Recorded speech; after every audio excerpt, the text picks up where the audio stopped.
In 1947, India became a single republic of nearly 350 million people. Governing a population of this scale required a level of administrative detail that no existing constitution had ever attempted.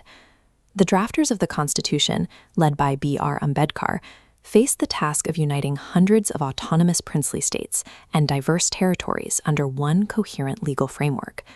The drafters used schedules as administrative appendices. By moving exhaustive lists of states, salaries, and regional rules to the back of the document, they kept the core constitutional articles focused on primary legal principles. The original architects built 8 of these foundational schedules, but the practical friction of running a modern democracy soon forced lawmakers to expand that architecture, adding 4 more to address new crises. To understand how this operating system actually works, we can look at a phonetic memory technique used by civil service students to hack their own recall. By applying their system, we can decode all 12 schedules, from the physical borders to the micromanagement of local villages. The first mnemonic peg is sun. Schedule 1 provides the physical definition of the nation, listing the official names and territorial borders of every state and union territory. Here in the Tamil text, you can see the precise detailing of these territorial jurisdictions. It literally defines the geographical limits of the nation's laws.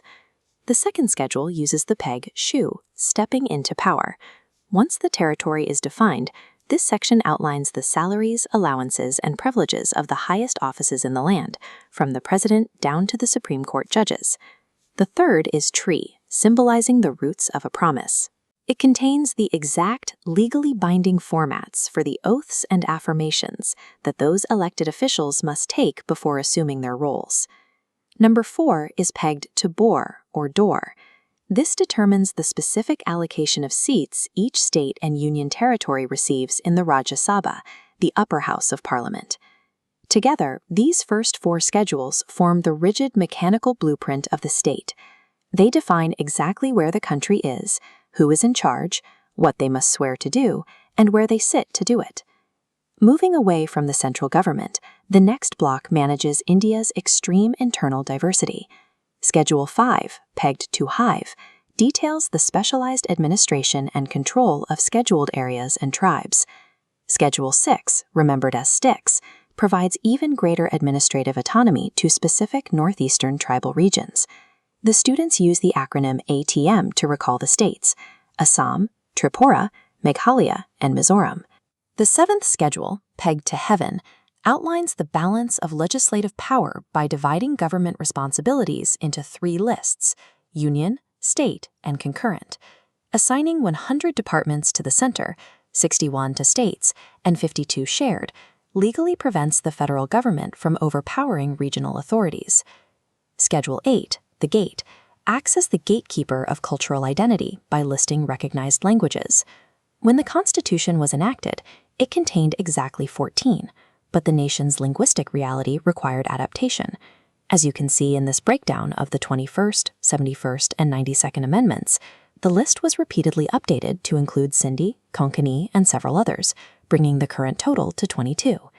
These middle schedules operate as constitutional pressure valves. They legally mandate regional autonomy and cultural representation, preventing the diverse republic from fracturing under the weight of central rule. The final 4 schedules are modern constitutional patches. Schedule 9, pegged to line, was added in 1951. It protected drastic agricultural reforms intended to break up massive colonial-era land monopolies and redistribute property. By 1985, during Prime Minister Rajiv Gandhi's tenure, a political crisis was unfolding. Politicians were frequently switching party allegiances in exchange for bribes or power, heavily destabilizing elected governments. To stop members from flying the coop like hens, the 10th schedule established strict anti-defection laws. The rules listed here outline the exact conditions under which an elected official can be disqualified and lose their seat for abandoning their party. In 1992, the Constitution made a massive leap toward grassroots democracy. Schedule 11P transferred 29 specific areas of administrative power directly to rural panchayats or village councils. That same year, Schedule 12M completed the operating system by granting specific governance and taxation powers to municipalities, allowing urban city councils to manage their own complex environments. These final 4 additions were never part of the original blueprint. They were necessary survival mechanisms, engineered decades later to combat corruption, dismantle inequality, and micromanage an exploding population. The progression from Schedule 1 to 12 traces a clear path. It moves from the rigid, top-down blueprints of state power to the highly responsive, decentralized realities of local governance. These amendments turn the document into an adaptable framework. It receives structural updates as the nation's needs change, evolving to stay functional in the face of modern crises. This phonetic system helps students internalize the technical architecture of the state. Understanding these 12 schedules provides a direct view into the nation's administrative source code.